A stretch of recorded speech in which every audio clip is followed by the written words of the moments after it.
Hello students, आज हम एक नया चैप्टर स्टार्ट करने जा रहे हैं जिसका नाम है पॉपुलेशन एंड कंजर्वेशन इकोलॉजी। हम सीयूटी के सिलेबस के अकॉर्डिंग चल रहे हैं और ये सेकंड चैप्टर है इन्वायरमेंट स्टडीज़ का, पॉपुलेशन एंड कंजर्वेशन इकोलॉजी। ये इसके बहुत से लेक्चर आएंगे, तो आज पहला लेक्चर है इस चैप्टर का। और आज के लेक्चर में हम पढ़ने वाले हैं population dynamics, factor causing population change like birth, death, immigration, emigration. फिर हम the relation between the factors, फिर हम पढ़ेंगे age structure and its significance, फिर पढ़ेंगे एज पिरामिड, फिर पढ़ेंगे सर्वाइवरशिप कर्व्स और आर एन के स्ट्रेटजीज। तो आज के लेक्चर में हम ये सारी चीज़ें कवर करने वाले हैं। सो स्टार्ट करते हैं पॉपुलेशन डायनेमिक्स से। पॉपुलेशन डायनेमिक्स समझने से पहले हम ये समझते हैं कि पॉपुलेशन क्या होती है। तो population refers to group of individual of the same species living in a specific geographic area at a particular time। किसी एक एरिया में एक पर्टिकुलर टाइम में एक किसी स्पीसीज के कितने इंडिविजुअल्स पाए जाते हैं उसको हम कहते हैं पॉपुलेशन। फॉर एग्जाम्पल, मैं यदि इंडिया की बात करूँ तो इंडिया में होमोसेपियंस मीन्स इंसान, हम सभी एक स्पीसीज है ह्यूमंस की। तो कितने ह्यूमंस पाए जा रहे हैं इस कंट्री में 2023 में, वो कहलाएंगे उसकी पॉपुलेशन। तो पॉपुलेशन मतलब किसी गिवन टाइम फ्रेम में किसी एरिया में किसी स्पीसीज के कितने नंबर ऑफ इंडिविजुअल्स पाए जा रहे हैं, लाइक। और हर स्पीसीज की पॉपुलेशन अलग अलग होती है, लाइक डॉग्स की पॉपुलेशन अलग है, कैट की पॉपुलेशन अलग है, ह्यूमंस की पॉपुलेशन अलग है। अभी पॉपुलेशन टाइम के साथ चेंज होती रहती है, कभी कभी स्टेबल भी रहती है, लेकिन मोस्टली ये टाइम के साथ चेंज होती है, कभी ये बढ़ती है कभी घटती है। तो एक ऐसी फील्ड होती है जिसको हम कहते हैं population dynamics. Population dynamic the term encompasses the change in population size and structure over time. Time के साथ जब पॉपुलेशन का साइज और स्ट्रक्चर चेंज होता है तो उसकी स्टडी को हम कहते हैं पॉपुलेशन डायनेमिक। यदि हम डायनेमिक वर्ड की मीनिंग देखें तो डायनेमिक मतलब होता है चेंज होना, तो पॉपुलेशन डायनेमिक्स मतलब पॉपुलेशन के चेंजेस के बारे में हम जहाँ पढ़ते हैं, like changes in population size, structure and distribution over time and the underlying factors that influence this change. तो हम इसमें पढ़ते हैं पॉपुलेशन चेंज क्या हो रहा है, पॉपुलेशन का स्ट्रक्चर चेंज कैसे होता है और डिस्ट्रीब्यूशन कैसे चेंज होता है और कौन कौन से फैक्टर्स इसको चेंज कर रहे हैं, ये सब हम पॉपुलेशन डायनेमिक्स में पढ़ते हैं। It is a critical aspect of ecology and plays a significant role in understanding how population of various organism respond to environmental conditions, natural events and human influence. हम इस इकोलॉजी में सबसे important होता है population dynamics, और जब हम ये पढ़ते हैं तो इससे हमको समझ में आता है कि कोई पॉपुलेशन कैसे कैसे इन्वायरमेंट की कंडीशंस के साथ चेंज हो रही है, कैसे नेचुरल इवेंट उसको इफेक्ट करते हैं, ह्यूमन इन्फ्लुएंस से पॉपुलेशन पे क्या असर पड़ता है, ये सब हम पॉपुलेशन डायनेमिक्स में पढ़ेंगे। और इस चैप्टर में हम ये पढ़ रहे बहुत इंपॉर्टेंट टॉपिक है पॉपुलेशन डायनेमिक। अब हम आते हैं कौन कौन से फैक्टर्स हैं जो पॉपुलेशन डायनेमिक्स में अपना रोल प्ले कर रहे हैं, जो रिस्पॉन्सिबल है। 4 फैक्टर्स हमको यहाँ पढ़ने हैं, birth rate, death rate, immigration और ई माइग्रेशन। तो सबसे पहले हम आते हैं बर्थ रेट पे। बर्थ रेट क्या होता है? The birth rate is a general term used to describe the number of live birth per 1000 individual in a population within a particular time frame. मतलब किसी खास टाइम में हर हजार व्यक्ति पे कितने बर्थ हो रहे हैं, मतलब जैसे हो रहे हैं ना, एक हम एरिया ले लेते हैं और हम देखते हैं कि भाई यहाँ की पॉपुलेशन 1000 है, तो पर ईयर 50 बर्थ हो रहे हैं, फॉर एग्जाम्पल। तो हर ईयर 1000 पे 50 बर्थ हो रहे हैं, तो उस रेट को हम कहते हैं बर्थ रेट। और इसी का एक रिलेटिव टर्म है the crude birth rate, CBR। इसका formula very important, number of live birth in a year. एक साल में कितने बच्चे जन्म लेते हैं, that is number of live birth in a year divided by mid year population. उस कंट्री की पॉपुलेशन क्या थी आधे साल में, 6 महीने की पॉपुलेशन क्या है, ये डिवाइड करके फिर हम उसको 100 से मल्टीप्लाई कर देते हैं, तो इसको CBR निकालते हैं। इस तरीके से CBR निकालते हैं। एग्जाम्पल देखते हैं। For example, if a country had 1 lakh live birth in a year, suppose that एक कंट्री में एक साल में 1 लाख बच्चे पैदा हो रहे and a mid year population, और उसकी मिड ईयर पॉपुलेशन कितनी है उस कंट्री की, 10 मिलियन मीन्स 1 करोड़। तो आप CBR निकाल सकते हो 1 लाख अपॉन 1 करोड़, और फिर 1000 से मल्टीप्लाई कर देंगे, तो आंसर आ रहा है 10 बर्थ पर 1000 पॉपुलेशन, मतलब हर 1000 व्यक्ति पे 10 बर्थ हो रही है उस ईयर पे। तो ये होता है CBR निकालने का formula, very important. Same death rate का भी ऐसे ही कॉन्सेप्ट है, हर ईयर किसी एक लोकेशन पे कितने 1000 में कितने लोग डेथ हो रहे हैं, मतलब 1000 में कितने डेथ हो रहे हैं, उसको हम कहते हैं डेथ रेट। और ये हमको मोर्टेलिटी फाइंड करने में हेल्प करता है within a population and commonly use to understand population health and longevity. आप CDR निकाल सकते हो, जैसे CBR निकाले थे क्रूथ डेथ रेट, इसको निकालने का वही सेम तरीका है, number of death in a year, एक साल में कितने लोग की डेथ हो रही है, अपॉन मिड ईयर पॉपुलेशन, उस कंट्री की मिड ईयर पॉपुलेशन क्या है, ये करके 1000 से मल्टीप्लाई करना। एग्जांपल यहाँ दिया है, if a country had 50,000 death, तो 50,000 अपॉन, और उसकी मिड ईयर की पॉपुलेशन कितनी है 5 मिलियन है, 50 लाख है, तो आप इसको डिवाइड करके 1000 से मल्टीप्लाई कर देंगे, 10 डेथ पर 1000 पॉपुलेशन ये आ जाएगा। तो डेथ रेट और बर्थ रेट, ये दो तरीके तो हमने देखा जो पॉपुलेशन को चेंज करते हैं। फॉर एग्जांपल मैं आपको एग्जांपल से समझाता हूँ कि एक कंट्री है, सपोज दैट वहाँ बर्थ रेट ज़्यादा है, मतलब बच्चे ज़्यादा पैदा हो रहे हैं, इसका क्या मीनिंग निकलेगा कि उस कंट्री की पॉपुलेशन बढ़ रही है। यदि किसी कंट्री में बर्थ रेट कम है, मतलब उसकी पॉपुलेशन डिक्लाइन हो रही है। यदि किसी कंट्री की डेथ रेट ज़्यादा है, मतलब वहाँ लोग मर ज़्यादा रहे, मतलब वहाँ की पॉपुलेशन डिक्लाइन हो रही है, डिक्रीज हो रही है। और यदि किसी कंट्री की डेथ रेट कम है, मतलब वहाँ लोग कम मर रहे हैं, मतलब उस कंट्री की पॉपुलेशन स्टेबल है या इंक्रीज हो रही है। तो इस तरीके से बर्थ रेट और डेथ रेट से हम ये समझ सकते हैं, ये इंटरप्रेट कर सकते हैं कि किसी भी कंट्री की पॉपुलेशन इंक्रीज हो रही है या डिक्रीज हो रही है। तो ये हो गया, दो फैक्टर्स हमने पढ़ लिए, birth rate and death rate. फिर हम दो फैक्टर्स और पढ़ते हैं, emigration and immigration. Emigration क्या होता है? ई माइग्रेशन मतलब जब आपकी कंट्री से कोई निकल के दूसरी कंट्री चले जाए। फॉर एग्जांपल हम इंडिया की बात करते हैं, तो इंडिया से कितने लोग बाहर जा रहे हैं, इसको हम कहते हैं emigration. Many of the students go for their studies, further studies के लिए वो फॉरेन चले जाते हैं। तो ये जो हम कंट्री को छोड़कर जब दूसरी कंट्री में रेसिडेंस हो जाते हैं, वहां जाके बस जाते हैं, तो इसको कहते हैं emigration. Emigration refers to the act of leaving one's country और region of residence to settle in another country और रीजन। अपनी कंट्री को छोड़कर किसी दूसरी कंट्री में चले जाना ई माइग्रेशन कहते हैं। अब इससे पॉपुलेशन क्या होती है, डिक्रीज होती है। मतलब यदि इंडिया से 100 लोग पर मंथ जा रहे बाहर, तो 100 पॉपुलेशन यहाँ की कम हो रही है। पीपल हु इमाइग्रेट, जो ये कर रहे हैं, जो पीपल इमाइग्रेट करते हैं, उनको हम इमाइग्रेंट कहते हैं।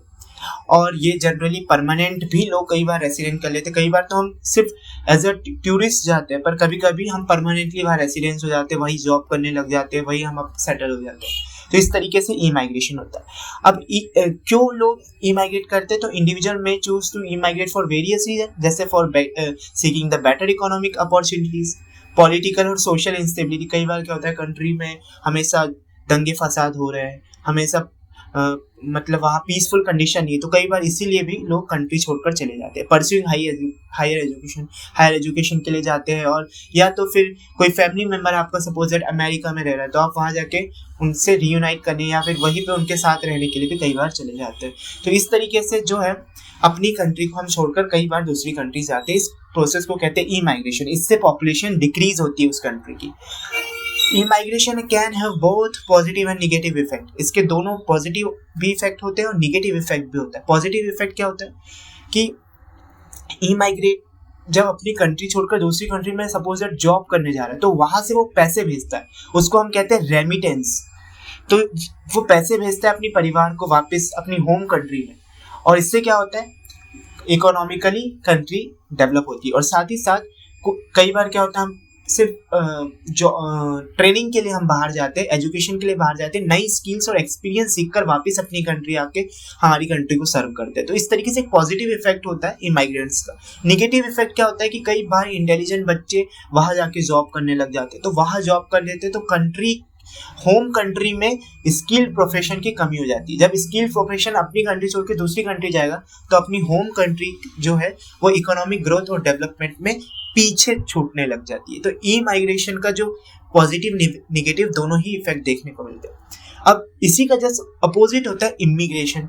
इमिग्रेशन मतलब जब कोई दूसरी कंट्री का बंदा आपकी कंट्री में आ जाए, मतलब refer to the act of arriving and settling in a foreign country और region with the intention of becoming a permanent और long term resident.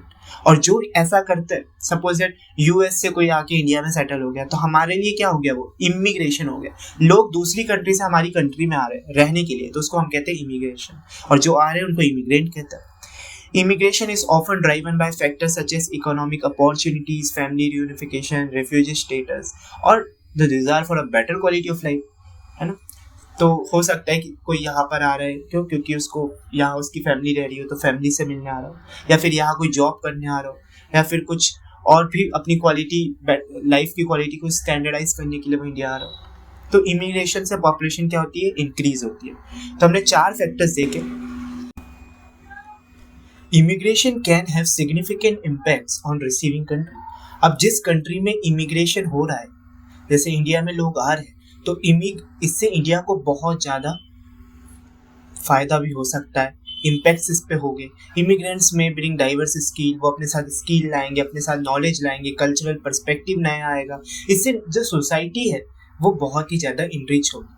They can also contribute to the labor force, fills gap in specific industries and enhance economic growth। तो वो जो आएंगे country में, वो शायद यहाँ आकर कुछ लेबर फोर्स दे सकते, वो यहाँ के कुछ इंडस्ट्री में काम कर सकते हैं, तो इंडिया का इकोनॉमिक ग्रोथ बढ़ सकता है। तो इमिग्रेशन से बहुत से फायदे भी होते हैं। However immigration can also lead to social and cultural challenges. तो कुछ चैलेंजेस भी होते, लाइक आप देख सकते हो कि यदि कोई दूसरे कल्चर को लेकर आ रहा है, तो यहाँ उनको इंटीग्रेशन में, ये इंक्लूडिंग इंटीग्रेशन लिखा हुआ है यहाँ पर, तो इंटीग्रेशन में दिक्कत हो सकती है, यहाँ के लोगों से मिलने जुलने में दिक्कत हो सकती है, थॉट्स मैच नहीं हो सकते, तो कुछ दिक्कतें भी होती है। Immigration and emigration are interconnected process. ये जो 2 वर्ड है अभी हमने पढ़ा, इमाइग्रेशन और इमिग्रेशन। इमाइग्रेशन मतलब अपनी कंट्री को छोड़ के दूसरी कंट्री जाना, और इमिग्रेशन मतलब दूसरी कंट्री से अपनी कंट्री में आना। तो ये दोनों इंटरकनेक्टेड प्रोसेस है। जैसे आप डायग्राम में भी देख रहे हैं, यदि सपोज दैट एक इंसान है जो इंडिया का है, एक इंडियन है, अब वो अमेरिका जा रहा है, तो वो अपनी कंट्री से तो इमाइग्रेट हो रहा है, पर अमेरिका के लिए वो क्या हो रहा है, इमिग्रेट हो रहा है। तो इमाइग्रेशन और इमिग्रेशन दोनों कनेक्टेड प्रोसेस है। When people leave one place, उसके लिए तो वो इमाइग्रेट हुआ, लेकिन जब वो दूसरी प्लेस पर पहुंचता है तो वहां के लिए वो इमिग्रेट हो जाता है। तो आप देख सकते हैं पॉपुलेशन 1 जो है वो इमाइग्रेट कर रही है, यहाँ से वो जा रही है यहाँ पर, तो इस पॉपुलेशन के लिए तो ये इमाइग्रेट कर रही है, पर इन पॉपुलेशन 2 के लिए जो है वो इमिग्रेट कर रही है। तो इसलिए इमाइग्रेशन और इमिग्रेशन दोनों ही इंटरकनेक्टेड प्रोसेस है, दोनों प्रोसेस एक साथ होती है।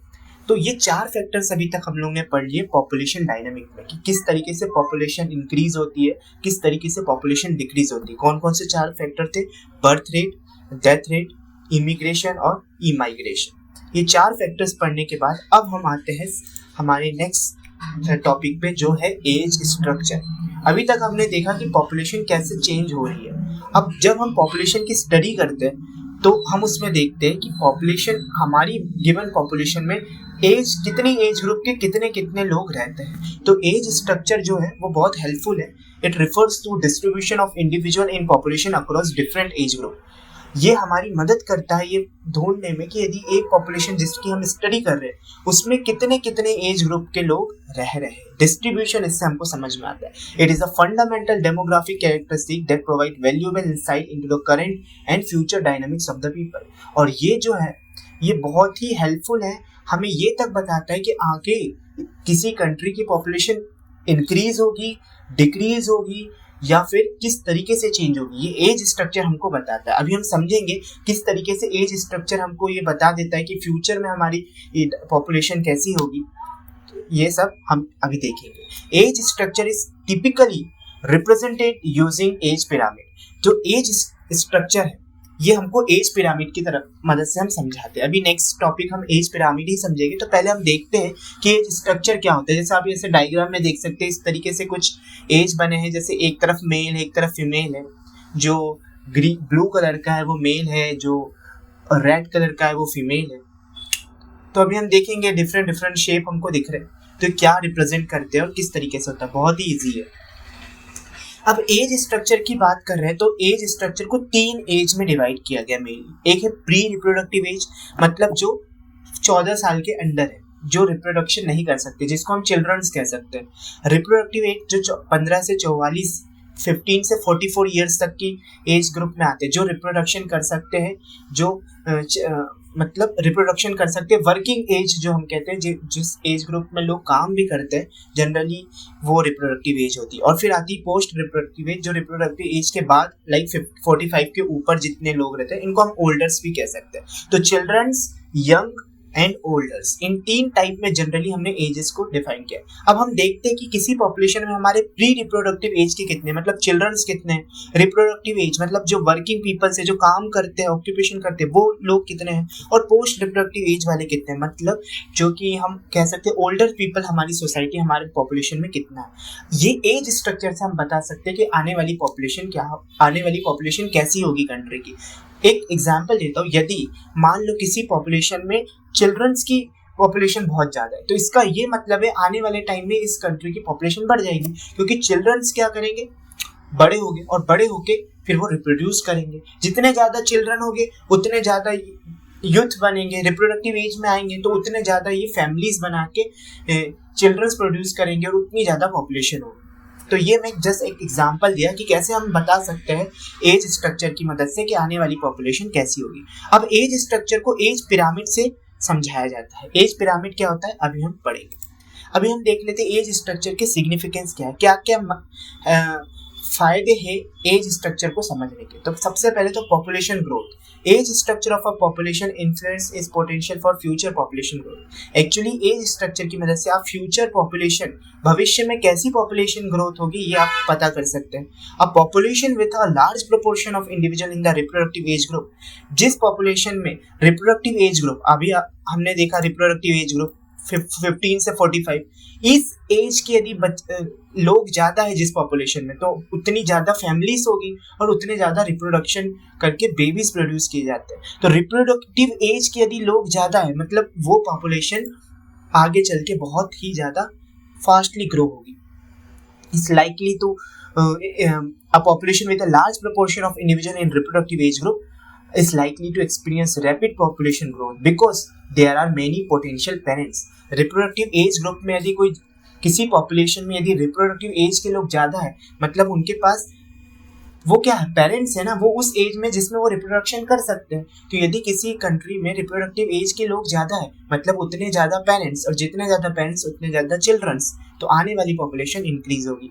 यदि किसी पॉपुलेशन में रिप्रोडक्टिव एज के लोग कम हैं, तो पेरेंट्स कम, तो बच्चे भी कम, तो आने वाली पॉपुलेशन वो ग्रो जो होगी वो स्लो होगी। तो इस तरीके से आने वाली फ्यूचर पॉपुलेशन ग्रोथ के हम इसमें बात कर सकते हैं एज स्ट्रक्चर को देखकर। Dependency ratio, the age structure impact the dependency ratio which is ratio of dependent individual, which is ratio of dependent individuals, typically children and elder. अब आप देखिए डिपेंडेंट पीपल क्या होते हैं। हमने 3 टाइप की एज ग्रुप पढ़ी, pre reproductive age, reproductive age और पोस्ट रिप्रोडक्टिव एज।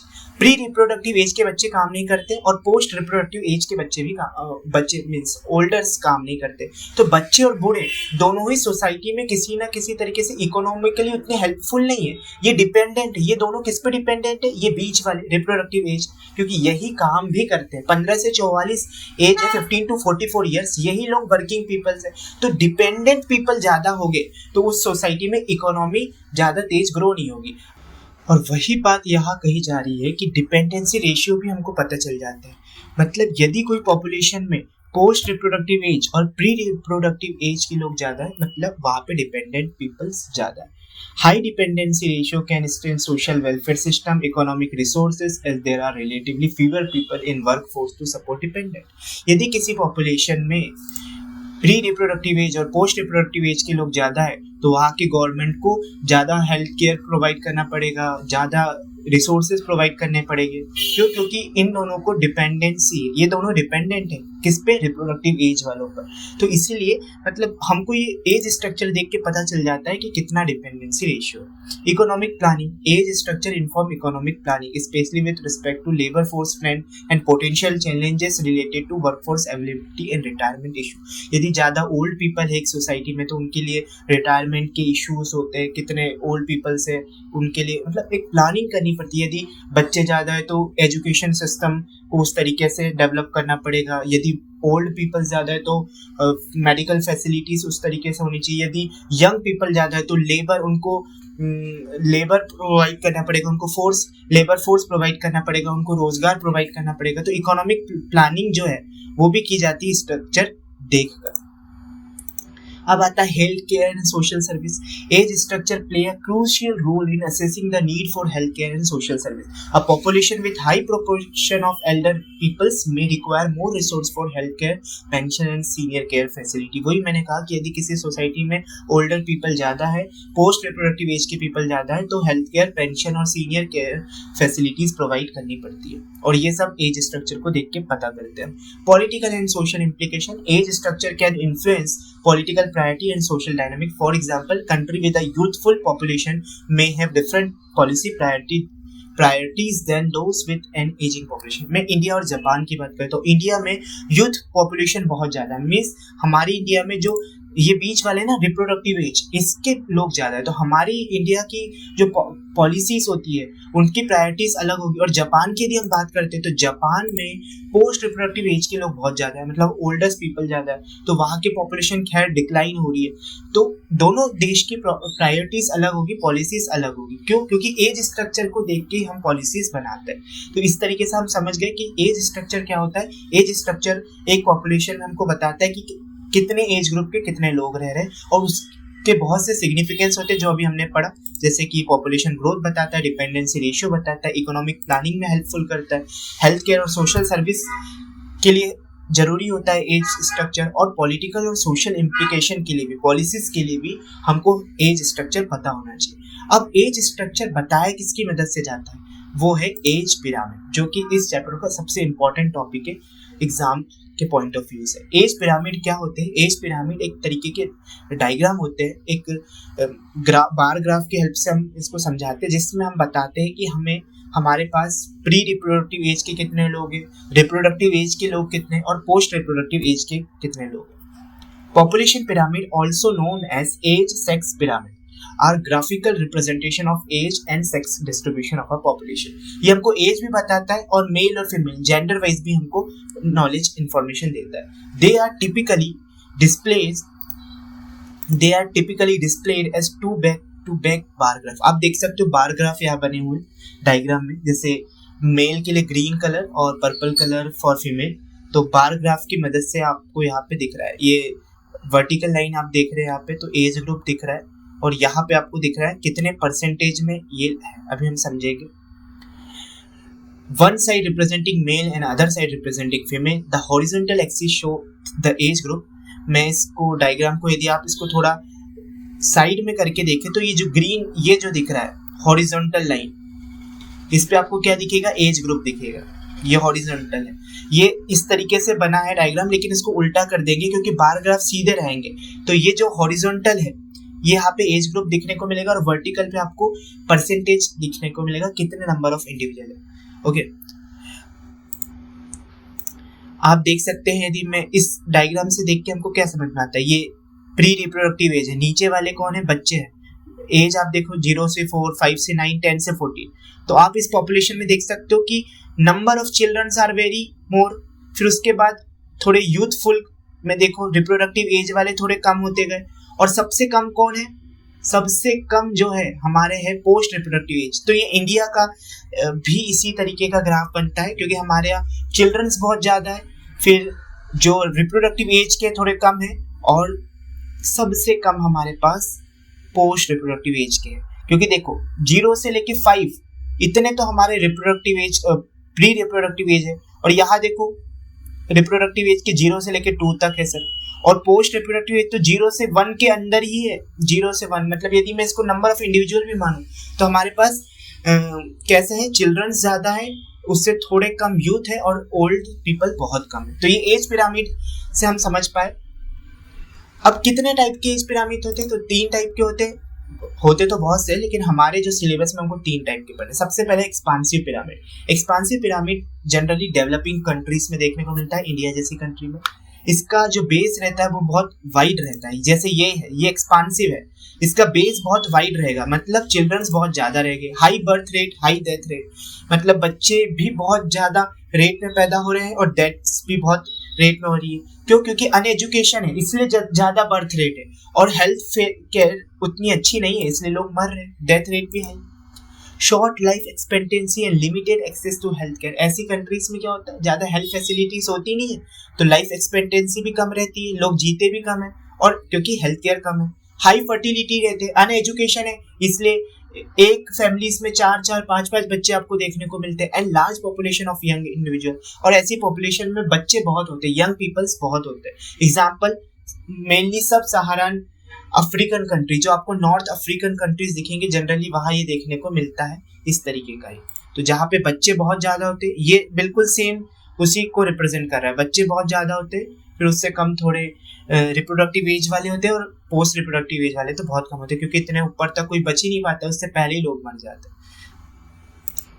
अब हम देखते हैं दूसरा पिरामिड, कॉन्स्टिट्यूटिव पिरामिड, जो डेवलप्ड कंट्रीज में थे। अब डेवलप्ड कंट्री है मतलब वहाँ एजुकेशन हो गया, अच्छी हेल्थ फैसिलिटीज है, तो इनका जो बर्थ रेट होता है वो बहुत कम रहता है, क्योंकि एजुकेटेड फैमिली रहती है तो जनरली 1 या 2 ही बच्चे होते हैं, तो बर्थ रेट कम हो जाता है, और फैसिलिटीज भी इतनी स्ट्रॉन्ग है, हेल्थ फैसिलिटी, इसलिए डेथ रेट भी कम रहता है। इसकी वजह से जब बर्थ रेट कम होता है तो बच्चे कम होते हैं, इसलिए इनका जो बेस रहता है वो वाइड नहीं रहता, नैरो रहता है। जैसे आप देख सकते हो, ये जो सेकंड वाला ग्राफ दिख रहा है ये है कंस्टिट्यूटिव पिरामिड।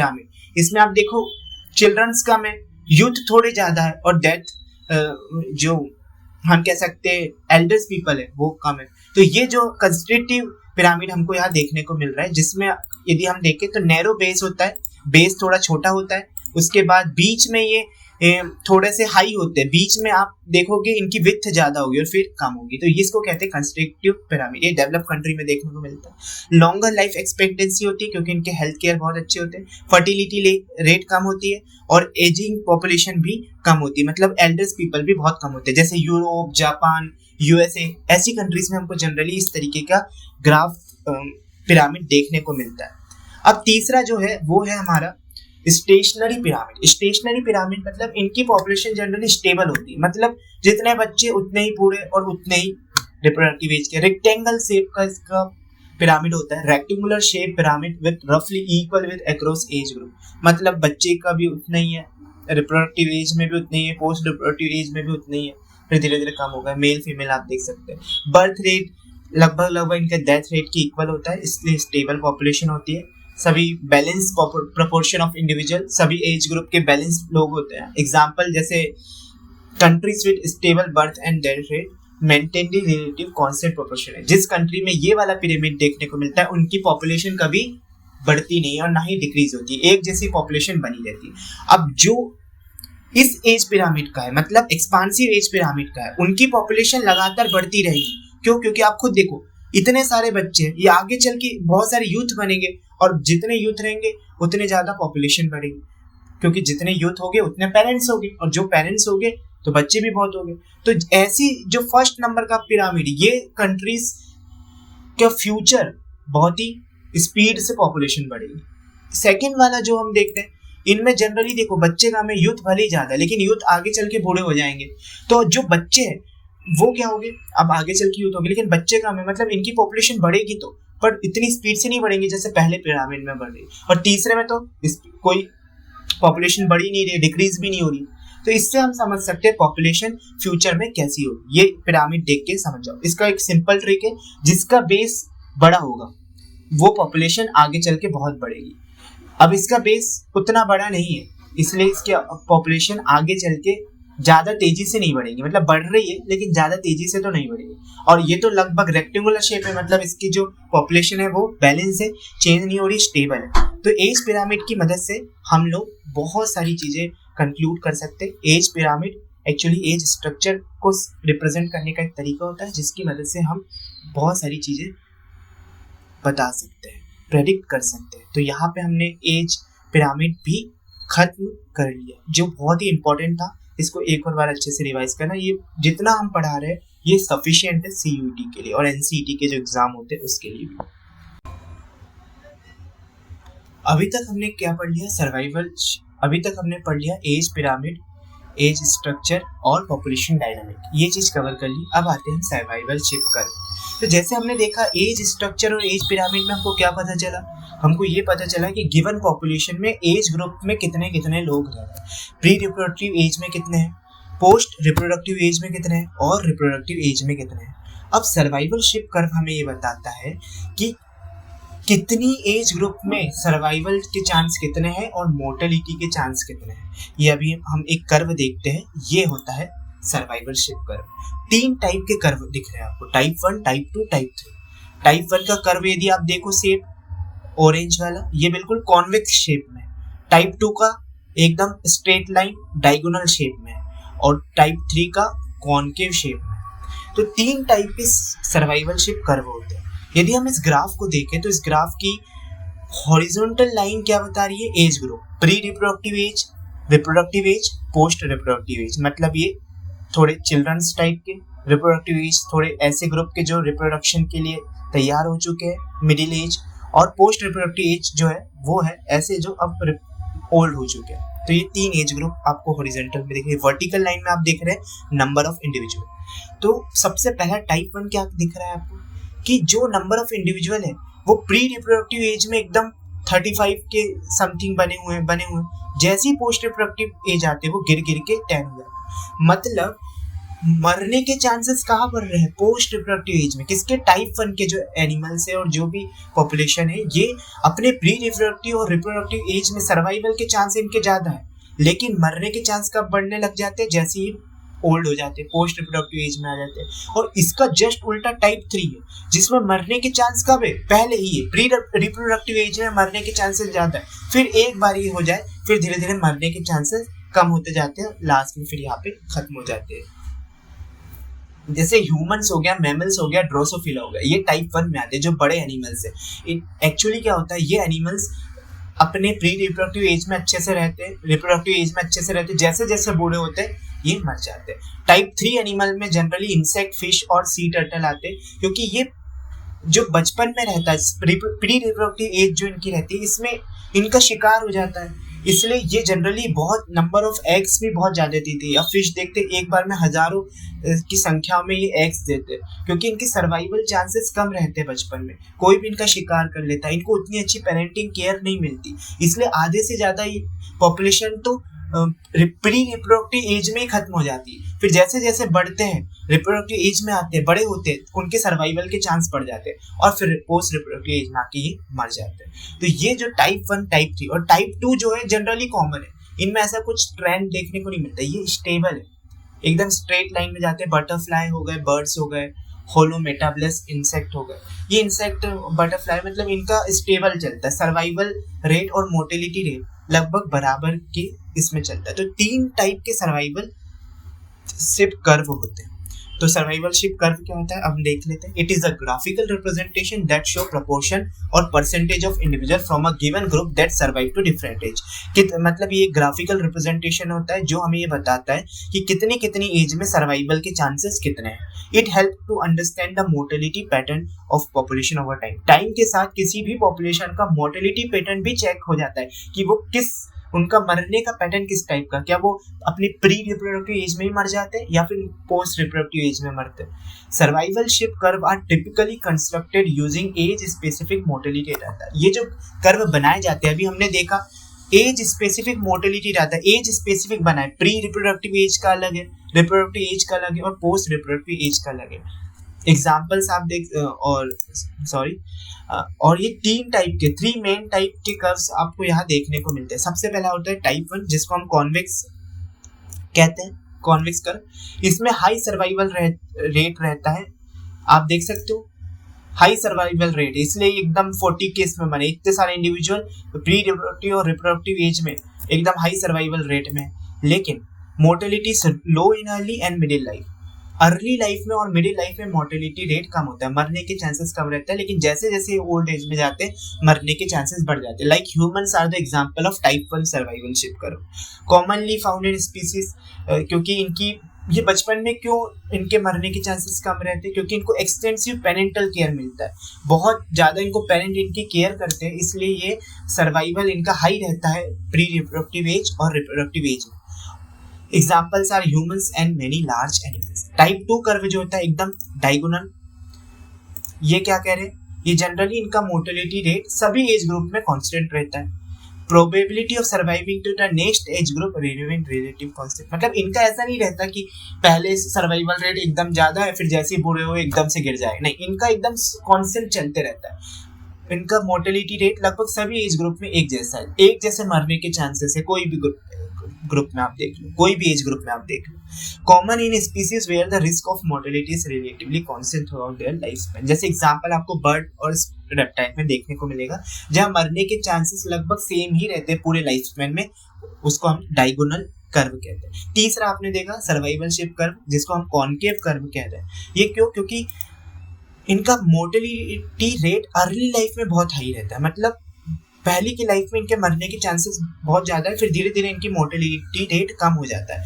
इनका हाई रिप्रोडक्टिव आउटपुट होता है क्योंकि 1000 एग से देते हैं, क्योंकि उनमें से उनको पता है कि बहुत सारे तो पहले ही मर जाएंगे, इसलिए नंबर ऑफ एग्स बहुत ज़्यादा देते हैं। लेकिन यदि हम टाइप 1 वाले को देखें तो वो 1 या 2 ही उनके ऑफस्प्रिंग होते हैं, लाइक एलिफेंट हो गया, ह्यूमन हो गया, एक बार में 1 या 2 ही बेबीज हो गए। लेकिन टाइप 1 वाले लार्ज अमाउंट ऑफ एग्स देते हैं। क्यों? क्योंकि उनको सर्वाइवल के रेट बहुत कम होते हैं पहली लाइफ में, इनको पेरेंटल केयर कम दी जाती है, इसलिए पहले ही मरने के चांसेस इनके ज्यादा होते हैं। Large number of offspring are produce to compensate for the high mortality in early life, इसलिए large number of offspring, like आप फिशेस को देखते हो, large number of fishes at a time produce हो जाती है। Examples fishes, insect and plant.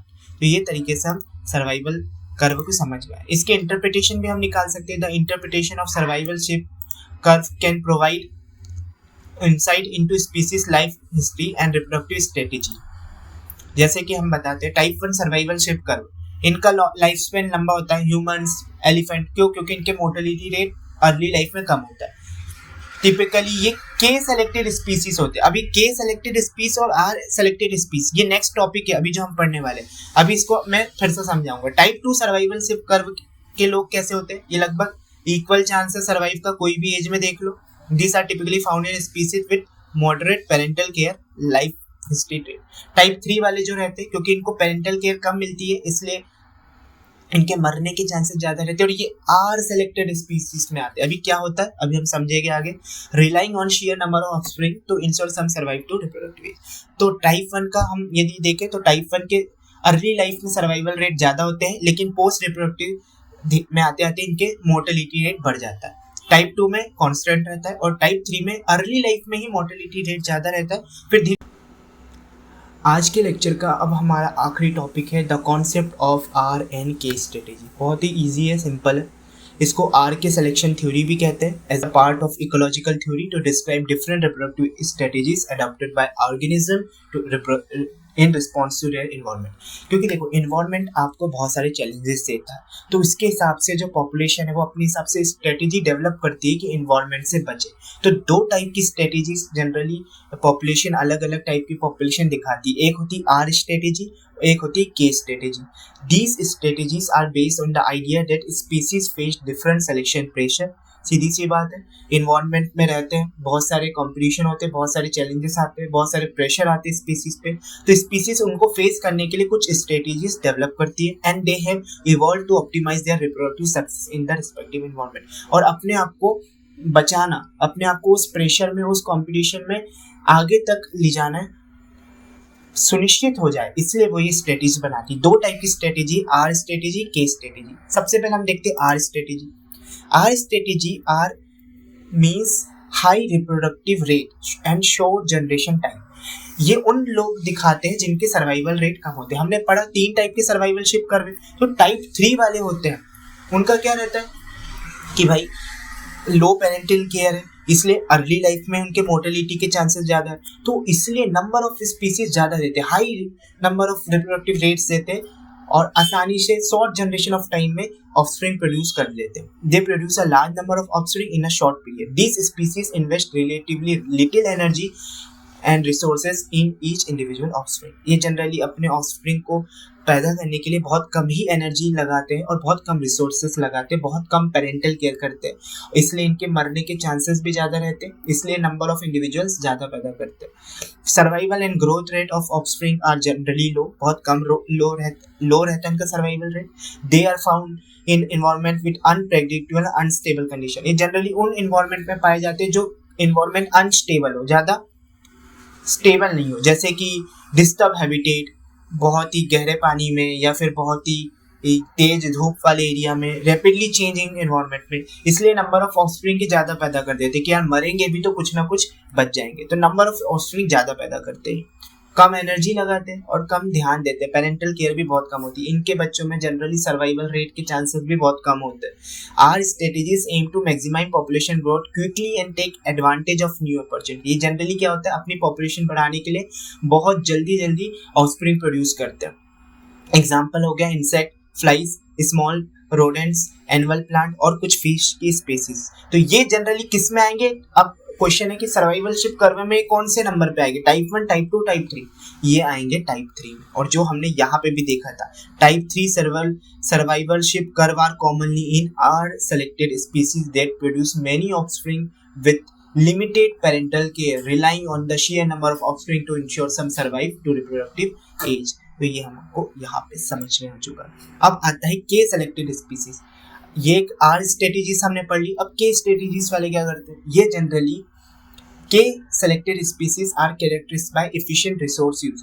ये बहुत हाई पेरेंटल केयर करते हैं, ये बहुत हाई पेरेंटल केयर करते हैं, इसलिए कम ऑफस्प्रिंग पैदा करते हैं क्योंकि इनके ऑफस्प्रिंग में सर्वाइवल रेट ज़्यादा होते हैं। लाइक एलिफेंट्स देख लीजिए, ह्यूमंस देख लीजिए, एक बार में कम ऑफस्प्रिंग प्रोड्यूस करते हैं, इसलिए कैरिंग कैपेसिटी की तरफ पहुंच जाते हैं। कैरिंग कैपेसिटी मतलब इनके सर्वाइवल के चांसेस ज़्यादा होते हैं, तो इनकी पॉपुलेशन बहुत जल्दी जल्दी ग्रो होती जाती है, ग्रो होती जाती है, ग्रो होती जाती है और अपनी मैक्सिमम कैपेसिटी तक पहुंच जाती है। They produce a relatively small number of offspring but invest more time and resource in each individual.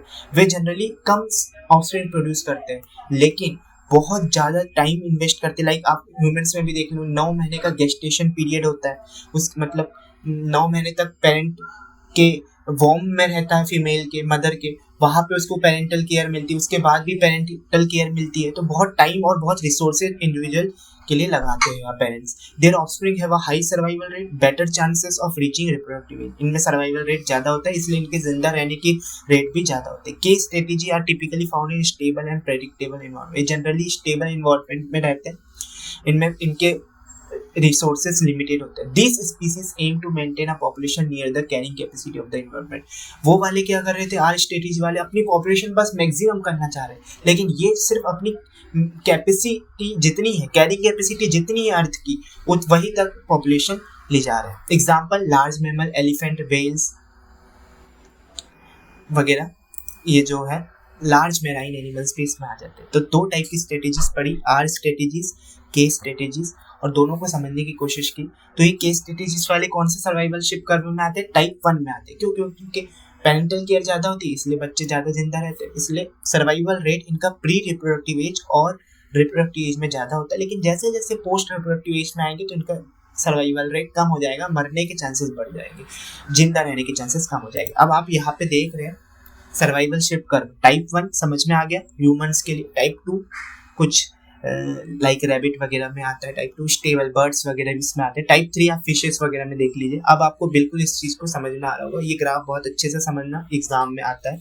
और ये ग्रोथ कर्व आपको देखने को मिल रहा है, जिसमें ब्लू है ना, ये के सेलेक्टेड स्पीसीज है। अब देखिए ये क्या करे, ये कैरिंग कैपेसिटी की लाइन है, मैक्सिमम लाइन, इसके आगे पॉपुलेशन नहीं होनी चाहिए। तो देखो आर वाले रेड में इन लोगों का कैसा चांसेस है, मतलब ये पॉपुलेशन साइज इनका कैरिंग कैपेसिटी से भी ऊपर चले जाता है, एकदम से नीचे हो जाता है, ऊपर नीचे बहुत जिगजैग है, क्योंकि स्टेबल नहीं है, एक जैसे नहीं है, बिल्कुल ऊपर नीचे। तो ये आर वाले हो गए, क्योंकि अनस्टेबल रहते, कभी भी एक जैसे नहीं रहते, ऊपर नीचे होते रहते। जबकि के वाले देखिए, अब पॉपुलेशन ग्रो हो रही है, धीरे धीरे ग्रो हो रही है और कैरिंग कैपेसिटी के आसपास ही रहती है, ज़्यादा ही ऊपर नहीं जा रहे, तो के वाले स्टेबल रहते हैं, आर वाले अनस्टेबल रहते हैं। कैरिंग कैपेसिटी से भी ऊपर चले जाते हैं और कभी तो बहुत नीचे आ जाते हैं, फिर ऊपर नीचे। तो आर और के, तो ये ग्राफ से आप समझ में आना चाहिए, यदि ये ग्राफ बना है तो आप के और आर पहचानते बनना चाहिए कि आर कौन से हो गए जो अनस्टेबल दिख रहे हैं और के वाले कैसे हो गए, स्टेबल। आर वाले देखो एकदम से पॉपुलेशन बढ़ा ली उन्होंने, और के वाले आराम से पॉपुलेशन बढ़ा रहे। तो ये के स्ट्रेटेजी, आर स्ट्रेटेजीज हमने पढ़ लिया, आर स्ट्रेटेजीज, के स्ट्रेटेजीज पढ़ लिया, सर्वाइवलशिप का पढ़ लिया। तो आज का जो हमारा एम था, पॉपुलेशन डायनेमिक्स हमने कवर कर लिया, रिलेशन बिटवीन फैक्टर्स हमने कवर कर लिया, हमने एज स्ट्रक्चर और उसके सिग्निफिकेंस देखे, एज पिरामिड हमने देख लिया, सर्वाइवलशिप कर्व हमने देख लिया और आर एंड के स्ट्रेटेजी देख लो। तो आज का लेक्चर हम यहाँ पे खत्म करते हैं। अगले लेक्चर में हम इसके आगे की चीज़ें समझेंगे। तो आज के लेक्चर में हमारा सिर्फ इतना ही। आपका बस ये रहेगा कि आप सारे कर्व्स को एक बार अच्छे से देखें, पिरामिड्स को अच्छे से समझें और उसके क्वेश्चन प्रैक्टिस करें।